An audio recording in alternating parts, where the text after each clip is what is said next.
What microphone should I use for my podcast?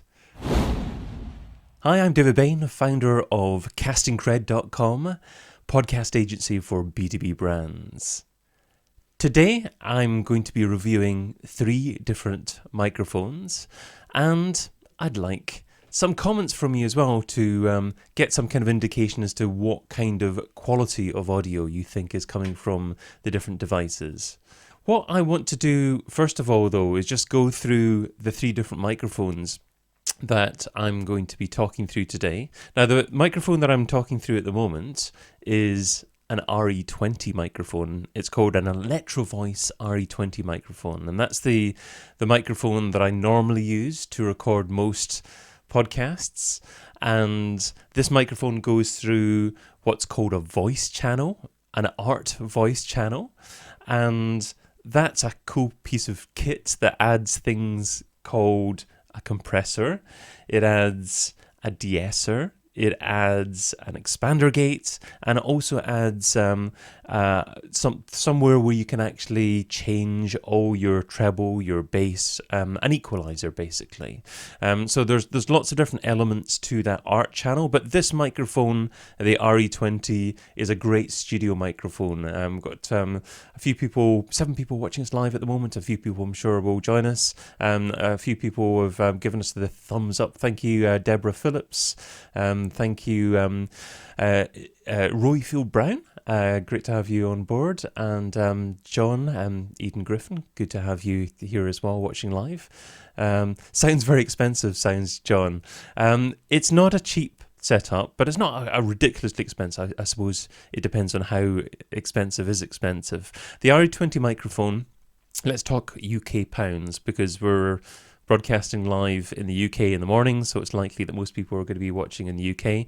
So the RE20 itself is probably about £400, and then the voice channel was another £400 or £500 as well. So it's the best part of about £1,000 worth of kit.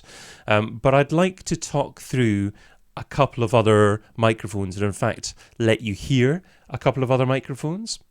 And to sing, looks like bad guy from Doctor Who. Well, thank you very much, and I'll take that as a compliment. We've got a couple of other likes here as well. Aaron, good to see you there. We've got Charm as well, and who else? Matthew Trevis. Good to see you here live as well. So I'd love to hear your feedback with regards to what microphone. Matthew says Samson Q2U gets my vote. So I'll let you hear that one in a second, actually, to hear the difference there. So this is the RE20 that I'm talking through at the moment. So let's quickly switch to the Samson Q2U. And this is me talking through the Samson Q2U. So the Samson Q2U is an incredible budget dynamic microphone. It is a really, really good first microphone to get, and that's the microphone that I'm talking through at the moment. Anton is watching live as well, saying, David, you have 2 mics. No, I've got 3 mics. I've got three mics. I'm letting everyone hear what I sound through different microphones, just to get a good feel for the sound quality that you can get, and perhaps what kind of microphone you should be choosing to get. So this is me talking through the Samson Q2U. So you'll probably find that it's slightly more muffled than the RE20 that you heard earlier on. It doesn't have quite so much high end, but it is a wonderful, wonderful starter microphone. If you search for Samson Q2U on Amazon, then you'll actually see it for about £60 at the moment. If you get the Samson Q2U microphone plus the boom arm, plus the windscreen, which is always good to stop what's called plosives, big bursts of air going into the microphone and hurting people's ears when you say P's and B's. So that's always a good thing to get. Samson Q2U, absolutely wonderful. It's got 2 connections. It's got an XLR and a USB connection. I'm using the USB directly into the computer. So let me know if you're listening and you've heard a big difference between the Samson Q2U and the RE20, and let me know what you hear as the difference. So let me turn the Samson Q2U off. and the RE20 back on. So this is me back into the RE20 microphone again.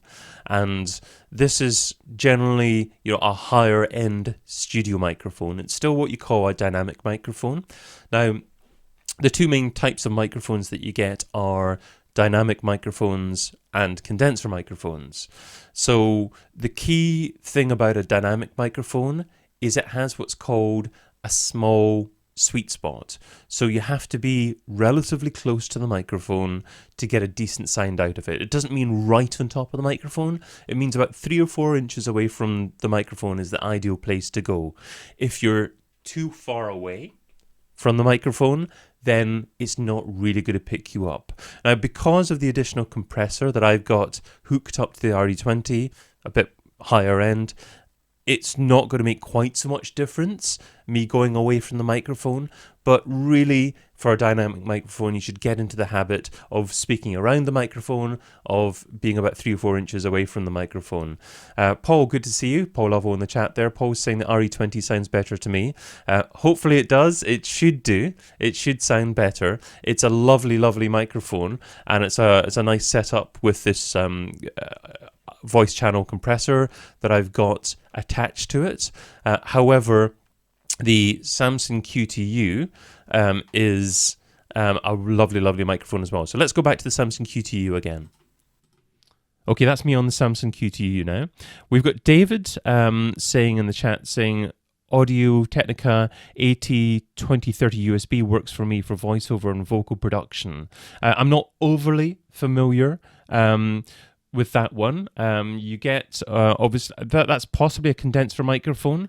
Let me know in the chat, David, if that's a condenser microphone or a dynamic microphone. The ATR 2100 is very similar to, and that's an Audio Technica microphone as well, is very similar to the Samson Q2U in that it's a dynamic microphone. It's got 2 connections. It's got the XLR and USB connection there as well. I tend to suggest people starting off with a dynamic microphone because most people start off from a home office. It's not an ideal working situation. There's different noises going on in the house, and ideally you don't want to have a condenser microphone picking up more background noise than you would generally with a dynamic microphone. There's one other microphone that I have on me, and that's this headset here, and I just wanted to let you hear that headset as well. So let's switch that one on. Okay, this is me talking through the Plantronics headset. So the Plantronics headset is, there's less bass there, there's less, there isn't a great deal of frequency that comes through. It's a set part of my voice that comes through this particular headset. You can hear me okay, but you can definitely hear a distinct reduction in quality when I'm moving to the headset. This is the minimum that I'd recommend when joining as a podcast guest. It's adequate when joining as a podcast guest because what it tends to do is just focus on your voice. The headset's right next to your mouth, so you don't have to worry about moving about too much. It's in a fixed position in front of your mouth. It's also quite close to your mouth, and it generally means that it does quite a good job of not picking up noise from the rest of your room. John saying surprisingly good but lack of depth. I presume that that's the headset that you're referring to, John. Yeah, look, the headset is reasonable. I wouldn't recommend it as a podcast host. I think you've got to go towards using something like the Samson Q2U as a podcast host, but I think the headset's fine, acceptable if you're a podcast guest. One thing that I really don't like as a podcast guest is you joining me or other people without having a headset. So you're relying on the microphone that's inbuilt to your laptop or whatever device you've got. I think it picks up too much from other places. It's too muffled. You tend to go in and out, so it's not good quality. So this is what I would recommend as the absolute minimum audio requirements. So let's switch the headset off and go back to the RE20. And here we are back in the RE20. So you will have heard a big difference between the RE20 and the headset there, but not maybe quite so much between the RE20 and the Samson Q2U, which we'll go back to just now. Okay, so that's me back in the Samson Q2U microphone. So this is the Samson Q2 microphone using the USB. Remember, it has the XLR that you can take into a mixer, into some kind of device that will improve its quality slightly, add compression or whatever you want to do with it. The great thing about the Samson Q2U or AT2100, similar kind of microphone, is that you can upgrade because it's got the USB and the XLR connections. You can use the USB connection to begin with, and then you can move on to the XLR, so you don't have to throw the microphone away when you actually end up upgrading your kit. Martin's saying the RE20 is definitely warmer. So Q2U good, but a bit soft, says Martin. Okay, it's great feedback. Let's go back to the RE20 again. Okay, so this is me back in the RE20. The RE20 does a better job of, first of all, hearing every frequency coming out of my voice. So everything from bass right to the top of treble. So you should find that the RE20's does a little bit better at the high end. It's a bit crisper at the high end. And the tone is certainly more natural because it covers that whole frequency. Now, you may not feel that it sounds completely natural because I've added a little bit of compression to it through my art voice channel that I use to do that. So what is compression, just in case you've got that question? Compression, if you imagine that you've got your audio wave, you've probably seen audio waves and in different pieces of software. Now, what a compressor does is it pushes down that audio waves. It pushes down all the peaks and the troughs of that audio wave. So it's a bit more squashed, if you like. And once it becomes squashed, what you can do is you can amplify that whole audio wave, and then the whole track becomes perceivably louder. So it lets you do things like talk quietly into the microphone, but actually the perceived volume is quite similar compared with when you're talking fairly loudly, and that's quite a useful thing for compression. Compression is quite a useful thing when someone's listening, not in the most ideal environment. If they're listening in a car or in a place where there's lots of background noise. So it's the kind of thing that you move into once you get comfortable with using different microphones, and I guess once you experiment with different microphones to begin with. But as part of this live stream, all I wanted to do as part of this call was simply say you've got different options with regards to microphone. In terms of starting out, I would highly recommend that you start off with the Samson Q2U, moving back to this microphone. Martin's saying, very useful, thanks for sharing. Thanks for commenting, Martin. Appreciate you being on here. I would highly, highly recommend that any podcaster or someone who wants to be a decent podcast guest gets a microphone like the Samson Q2U. It could be the ATR2100 or something like that, but essentially a dynamic microphone with two connections, XLR and USB, and then you can start off by using the USB connection. It's so easy to get started and up and running like that. It's really decent sound quality. It's not the best, but it's a big leap forward from a headset. Let's go back to the headset.